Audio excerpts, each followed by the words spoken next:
Rule पर कुछ numerical possible है।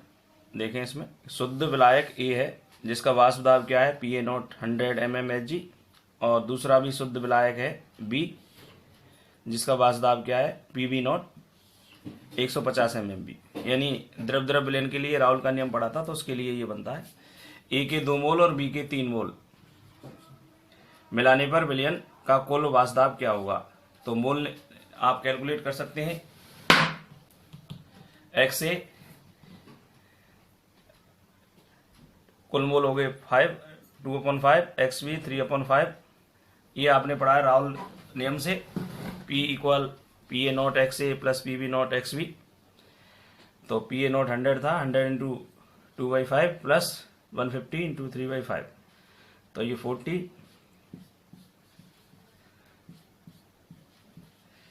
तो 40 प्लस 90 तो 130 mmHg आ गया कुल।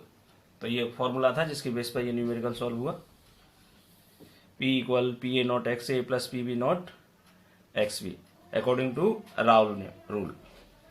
आगे देखें तो राउल नियम के अनुसार जो सॉल्यूशन होते हैं, विलयन जो होते हैं, वो 2 टाइप होते हैं। एक विलयन होता है इसमें आदर्श विलयन और दूसरा होता है अनादर्श विलयन। तो आपसे पूछा जाए भाई आदर्श या आइडियल सॉल्यूशन क्या होता है। तो आदर्श विलयन पहले में यह है कि भाई वह सभी ताप और सांद्रता पर क्या करे, राउल नियम का क्या करे, पालन करे।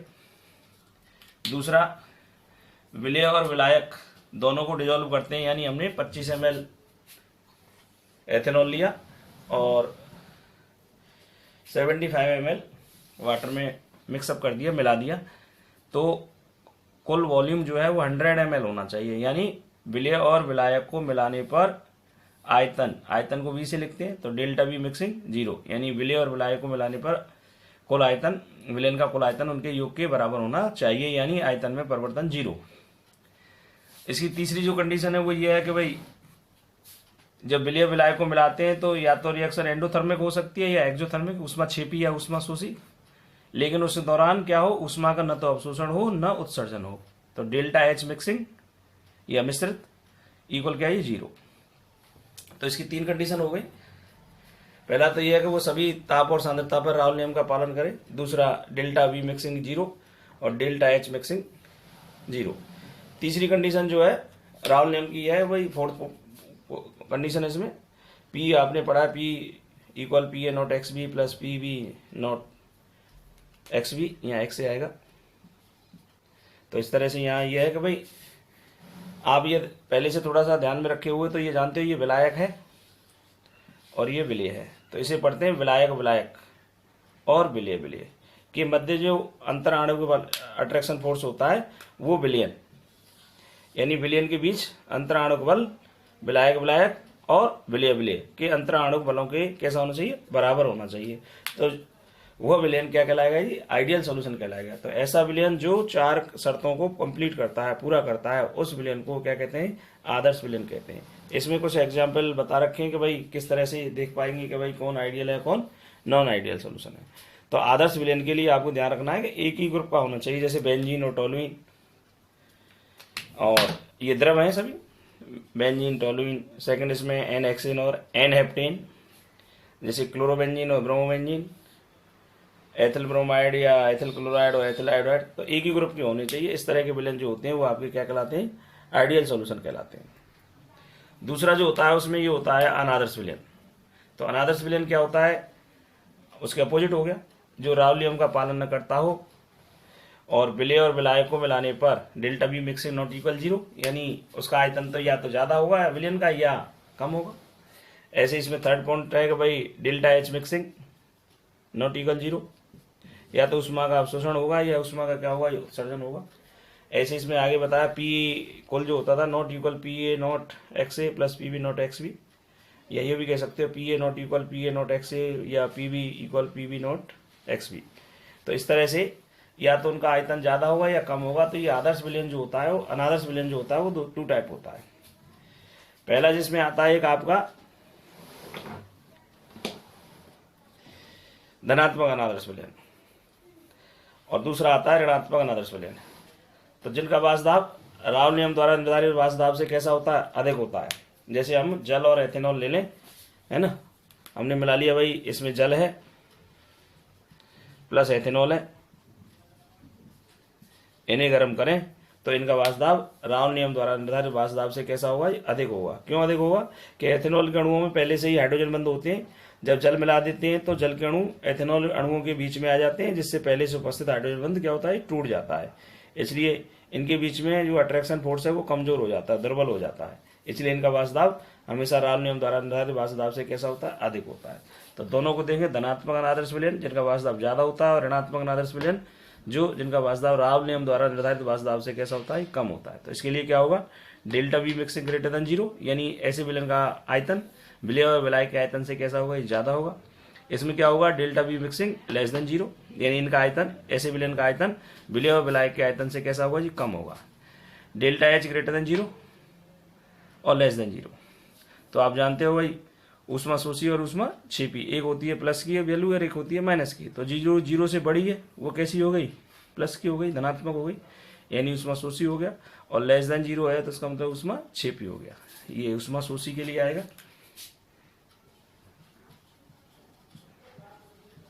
एंडोथर्मिक रिएक्शन, और ये जाएगा ऊष्मा छेपी के लिए आएगा। आगे जाएंगे तो इसमें देखेंगे भाई, पी ए नॉट, वही बातें हैं जो पहले पढ़ रखी हैं, P A naught greater than P A naught X A, और P B greater than P B naught X B, और ये क्या हो जाएंगे, लेस देन हो जाएंगे। अब यहाँ जो थर्ड पॉइंट बनता है इसमें वो ये है कि भाई आप इसमें ये देख रहे हैं, इसको समझना है। ये विलयन के बीच है, ए और ए क्या था, विलायक के बीच का अट्रैक्शन, और बी और बी क्या है, विलय विलय। तो यहाँ पर क्या है कि विलयन के बीच में अंतराणुक बल दुर्बल होते हैं, किसके बीच के, आकर्षण बलों से, विलायक विलायक और विलय विलय।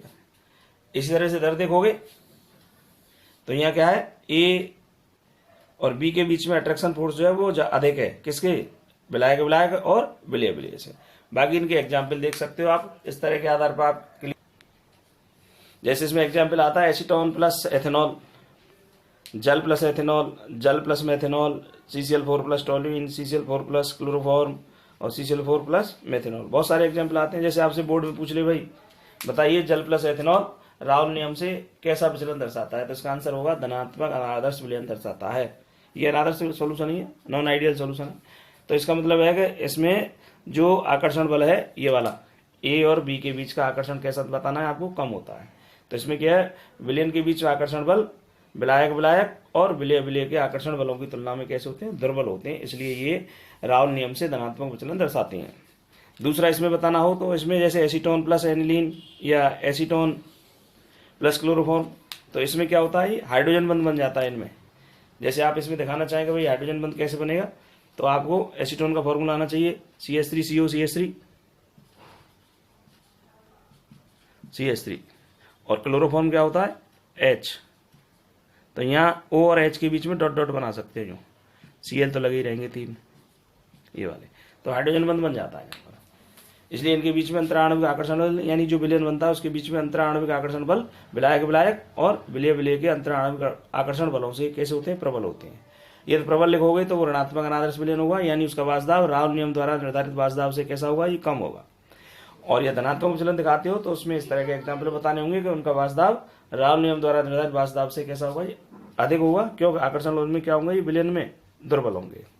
तो जल प्लस HCl, जल प्लस HNO3, जल प्लस H2SO4, जल के साथ ये अकार्बनिक अम्ल ले सकते हैं, मेथेनॉल प्लस एसिटिक अम्ल प्लस प्रोटीन, और क्लोरोफॉर्म प्लस बेंजीन। इस तरह से आप देख पा रहे हैं कि इसमें आदर्श और अनादर्श विलयन, अनादर्श विलयन के 2 प्रकार, धनात्मक अनादर्श विलयन और ऋणात्मक अनादर्श विलयन।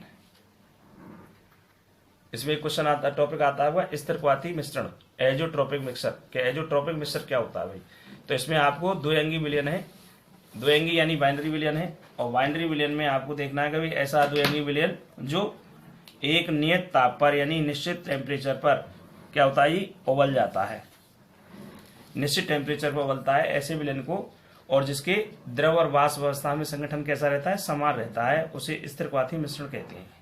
इस तरह का विलयन स्थिरक्वाथी मिश्रण कहलाता है। अब ये जो विलयन है वो 2 तरह का होता है, जिसमें आप पहला देख रहे हैं निम्न क्वथनांकी स्थिरक्वाथी मिश्रण।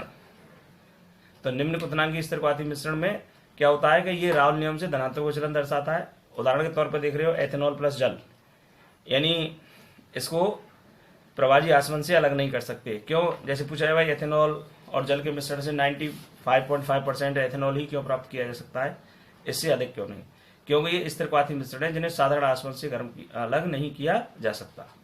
तो निम्न क्वथनांकी का मतलब है कि जो क्वथनांक एथेनॉल का है और जो क्वथनांक किसका है, जल का है, इस विलयन का क्वथनांक जो होगा इन दोनों के क्वथनांक से कैसा होगा, कम होगा। जैसे आप देख पा रहे हैं कि बी फॉर क्या है, विलय है यानी एथेनॉल है, जिसका क्वथनांक 351.3 केल्विन है, और वाटर का सभी जानते हैं 373 केल्विन होता है। लेकिन इन दोनों का जो सॉल्यूशन होगा, उसका जो बॉइलिंग पॉइंट होगा, क्वथनांक जो होगा वो 351 केल्विन है। तो ये क्या है, ऐसा विलयन जिसका क्वथनांक राउल नियम द्वारा निर्धारित क्वथनांक से कैसा होता है, कम होता है, यानी वो राउल नियम से कैसा दिखाता है, धनात्मक विचलन दर्शाता है, उसे निम्न क्वथनांकी स्थिरक्वाथी मिश्रण कहते हैं। दूसरा इसमें आता है उच्च क्वथनांकी स्थिरक्वाथी मिश्रण, तो उसके अपोजिट है, ये राउल से नियम से ऋणात्मक विचलन दर्शाएगा और इसका वाष्पदाब राउल नियम द्वारा निर्धारित वाष्पदाब से कैसा होगा, ये अधिक होगा। जैसे एग्जाम्पल के तौर पर देखते हैं जल प्लस HNO3। यह क्वेश्चन बनता है कि द्रव्यमान की दृष्टि से प्रभाजी आसवन द्वारा 68% से अधिक HNO3 को प्राप्त नहीं किया जा सकता। तो आंसर वही होगा कि ये दोनों क्या बनाते हैं, स्थिरक्वाथी मिश्रण बनाते हैं। जल का क्वथनांक 373 केल्विन होता है और HNO3 का क्वथनांक क्या है, 359 केल्विन है।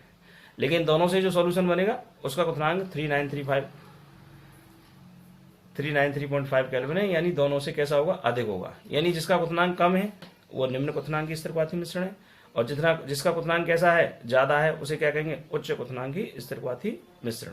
तो इस तरह से चैप्टर नंबर 2 में आपका जो सॉल्यूशन है उसमें आपका एक लास्ट टॉपिक है अणुसंख्यक गुणधर्म, कोगुलेटिव प्रॉपर्टीज, और उसके 4 टाइप हैं। तो 1 बाय 1 करके वो आगे जारी रहेगा, बाकी यहाँ तक का आपका चैप्टर कंप्लीट होता है।